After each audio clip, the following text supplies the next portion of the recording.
दोस्तों, चाहे भारत में 4G इंटरनेट जियो के लॉन्च होने से पहले ही आ गया था, लेकिन जियो ने अपने सस्ते डेटा पैक्स के कारण इसे भारत के घर घर तक पहुंचाया है और आज 4G एक स्टैंडर्ड बन गया है। जियो ने इस साल ये भी अनाउंस किया कि वो 5G को दिवाली तक भारत में लॉन्च कर देंगे, लेकिन इस 5G के ऑक्शन में एयरटेल और वोडाफोन जैसी कंपनीज ने भी बिड किया। जब ये ऑक्शन खत्म हुआ तब तक मुकेश अंबानी 88,000 करोड़ रुपए खर्च हो चुके थे, लेकिन फिर भी मुकेश अंबानी ने जो खरीदारी की है वो एयरटेल और बाकी कंपनी से बहुत अलग है, जिसने लोगों को कंफ्यूज कर दिया है कि मुकेश अंबानी की परचेज मास्टर स्ट्रोक है या कोई बहुत बड़ी गलती।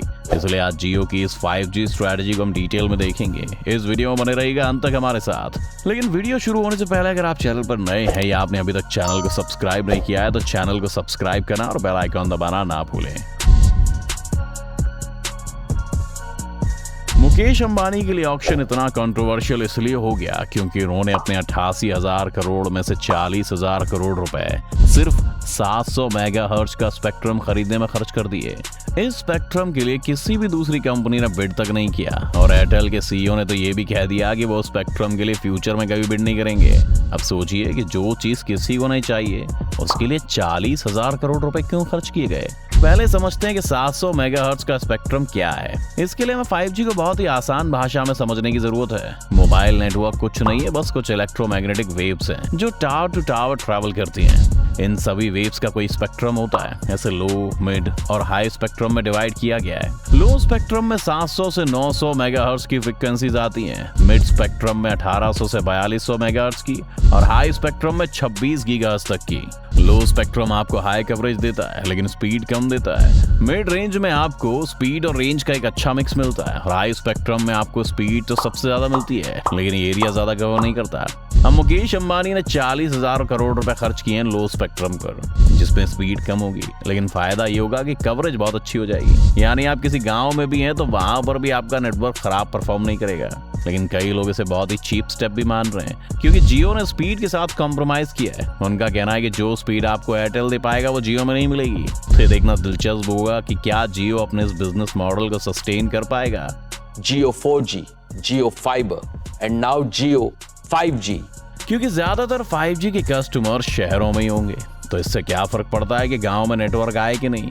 लेकिन यहीं पर जियो का एक मास्टर स्ट्रोक भी शामिल है। जियो जानता है कि भारत के ज्यादातर लोग आज भी गांव में रहते हैं जहां पर बाकी कंपनीज बिल्कुल ध्यान नहीं देती। इसलिए जियो का पहला एम तो इस स्पेक्ट्रम से उन जगहों को जोड़ना है। इसका दूसरा फायदा ये है कि लो स्पेक्ट्रम के टावर 7 से 10 किलोमीटर का एरिया कवर करते हैं, यानी लो स्पेक्ट्रम के लिए कम टावर जियो को लगाने पड़ेंगे, जिससे कि वो बाकी कंपनीज के मुकाबले पहले 5G सर्विस ऑफर कर पाएंगे। सिर्फ इतना ही नहीं, जियो ने इस ऑक्शन में एक और ऐसी खरीदारी की है जिसने सबको हैरान कर दिया है। 5G सर्विसेज को दो तरह से मार्केट में उतारा जा सकता है। एक रास्ता यह है कि 5G के लिए नए टावर्स लगाए जाएं, जिसे स्टैंड अलोन सर्विस कहा जाता है, और दूसरा रास्ता है जो सबसे पहले 4G टावर्स मौजूद हैं उन्हीं को ही 5G के लिए अपग्रेड कर दिया जाए। भारत में जियो अकेली वो कंपनी है जिसने स्टैंड अलोन सर्विस को चुना है। यानी जियो अपने 4G टावर्स को इस्तेमाल ही नहीं करेगा और नए टावर्स बनाएगा। स्टैंड अलोन टावर्स के साथ फायदा ये होता है कि उससे सर्विस की क्वालिटी और इंटरनेट की स्पीड दोनों ही अच्छी हो जाएगी। यानी लो स्पेक्ट्रम खरीद कर जो जियो ने खुद को स्लो कर लिया था उसकी भरपाई ये स्टैंड अलोन टावर्स करने वाले हैं। बाकी कंपनीज अभी नॉन स्टैंड अलोन सर्विसेज पर टिकी हुई हैं ताकि नए टावर्स खड़े करने में उनका खर्च कम हो, लेकिन एक समय वो आएगा जब उन्हें भी स्टैंड अलोन टावर्स पर शिफ्ट करना पड़ेगा और तब सभी कंपनीज के बीच में स्टैंड अलोन टावर्स के लिए बहुत ही कंपेटिटिव बिडिंग होगी और इसका प्राइस और बढ़ जाएगा। तो एक तरह से देखा जाए तो मुकेश अंबानी ने अभी से स्टैंड अलोन सर्विस को चुनकर अपने काफी सारे पैसे बचा लिए हैं, जिससे शायद ये भी देखने को मिल सकता है कि जियो के 5G के रेट्स एयरटेल और वोडाफोन आइडिया से सस्ते हो। जियो की स्ट्रेटजी में सिर्फ एक परेशानी है जिसे उन्हें जल्दी सॉल्व करना होगा।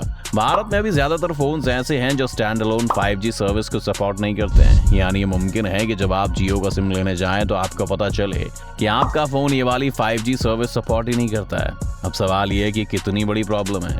एक्सपर्ट्स इस पर बटे हुए हैं। कुछ एक्सपर्ट्स का ये कहना है कि इस वजह से जियो को नुकसान हो सकता है क्योंकि शायद लोग इतनी जल्दी 5G के लिए अपना फोन ना बदलें।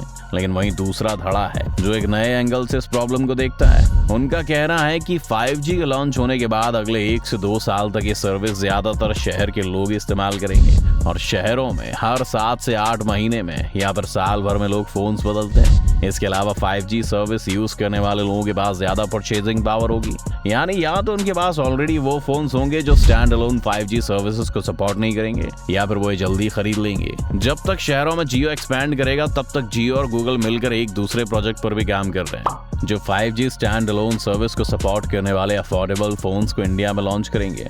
आपको याद ही होगा जब जियो लॉन्च हुआ था तब भारत में बहुत से लोगों के पास 4G फोन्स नहीं थे। Truly connected with each other on the power of the Jio network. और तब भी जियो ने लाइफ नाम की एक कंपनी बनाई जिसके 4G स्मार्टफोन्स 5,000 रुपए से शुरू होकर 12 से 15,000 तक की रेंज में मिला करते थे। इस एक मूव के कारण भी जियो ने रूरल एरियाज में जल्दी एक्सपैंड किया क्योंकि फोन्स इतने सस्ते थे कि लोग इन्हें जियो के फ्री डेटा के लिए ले सकते थे। इन फोन्स का मकसद सिर्फ जियो को आगे एक्सपैंड करवाने का था। अगर आपने फोन चलाए हो तो आपको पता होगा कि इनकी क्वालिटी बिल्कुल भी अच्छी नहीं थी और ये बार बार हैंग हो जाते थे, लेकिन भारत अपने जुगाड़ के लिए जाना जाता है, इसलिए लोग इन फोन को फोन्स की तरह नहीं बल्कि एक वाईफाई हॉटस्पॉट की तरह यूज करने लग गए थे। अब धीरे धीरे सभी ने 4G फोन्स आखिर में खरीद लिए। टेक्नोलॉजी का एवोल्यूशन ऐसे ही होता है, जहाँ अभी सिर्फ 20 से 25,000 रुपए से ऊपर की रेंज के स्मार्टफोन्स में आपको 5G मिलता है, धीरे धीरे ये सर्विस 15,000 और 10,000 वाले अफोर्डेबल फोन्स में भी आई जाएगी। और अपनी वाइड कवरेज और अपनी स्पीड के साथ जियो इस तरह के कस्टमर्स को अपना बनाने के लिए पूरा प्लान तैयार कर चुका है। तुलनात्मक रूप से देखें तो जियो के कंपेटिटर्स ने स्पीड वाली प्रॉब्लम तो सॉल्व कर दी है, लेकिन उन्हें परेशानी तब आएगी जब उनके कस्टमर्स इस बात से परेशान हो जाएंगे कि 5G के लिए पे करने का फायदा ही क्या है जब उनके घर के एक कोने में नेटवर्क ही नहीं आ रहा है। तो 4G टावर्स को 5G में कन्वर्ट करने में एक लिमिटेशन ये है कि जब भी अपनी कंपनीज इन टावर्स को अपग्रेड करने की सोचेंगी तो उन्हें इस बात का ध्यान रखना पड़ेगा कि कहीं इस अपग्रेड से 4G सर्विस को कोई नुकसान ना पहुंचे, जबकि जियो के पास ये सिरदर्दी नहीं होगी जिससे वो जल्दी अडेप्ट कर पाएंगे। मुकेश अंबानी के बारे में आप कुछ भी सोच सकते हैं, लेकिन उन्हें एक विजनरी कहने से नहीं रुक सकते। मुकेश अंबानी ने द प्रिंट को दिए अपने एक इंटरव्यू में इस अप्रोच का परिचय देते हुए बताया भी था जब उनसे सवाल किया गया कि उन्हें जियो का आइडिया कहां से आया, तो उन्होंने कहा कि 2010 में उनकी बेटी दुबई गई हुई थी। जब भी वो दुबई से वापस आती थी तो घर में परेशान रहती थी क्योंकि भारत में इंटरनेट की स्पीड बहुत स्लो थी। अब सोचिए, दुनिया के सबसे महंगे घर एंटेला में जहां लगभग सभी कंपनीज के ब्रॉडबैंड लगे हुए थे, वहां पर अगर ये हाल था तो देश भर में क्या होगा। मुकेश अंबानी बताते हैं कि यहीं से उन्हें जियो का आइडिया आया और अगले 5 साल उन्होंने इस पर काम किया। मुकेश अंबानी के प्रोडक्ट सिर्फ एक बिजनेस नहीं है बल्कि वो एक प्रॉब्लम को भी सॉल्व कर रहे हैं। जियो 5G पर मुकेश का खास ध्यान इसलिए भी है क्योंकि पिछले कुछ वक्त से रिलायंस के पेट्रोलियम प्रोडक्ट्स पर उन्होंने ध्यान देना कम कर दिया है। उन्हें अब डेटा को ही अपना नया मेन बिजनेस बनाना है और इसीलिए इस ऑक्शन में उन्होंने इस तरह के रिस्की फैसले लिए। तो ये है जियो की 5G स्ट्रैटेजी। आपको क्या लगता है कि 5G लॉन्च होने के बाद क्या मुकेश अंबानी के इस कदम को मास्टर स्ट्रोक की तरह देखा जाएगा? अपनी राय में कमेंट में जरूर बताएं। उम्मीद है आपको आज की इस वीडियो से काफी कुछ सीखने को मिला होगा। अगर आपको ये वीडियो पसंद आए तो वीडियो को लाइक करें और अगर आप इस चैनल पर नए हैं तो जाने से पहले चैनल को सब्सक्राइब करना भी ना भूलें।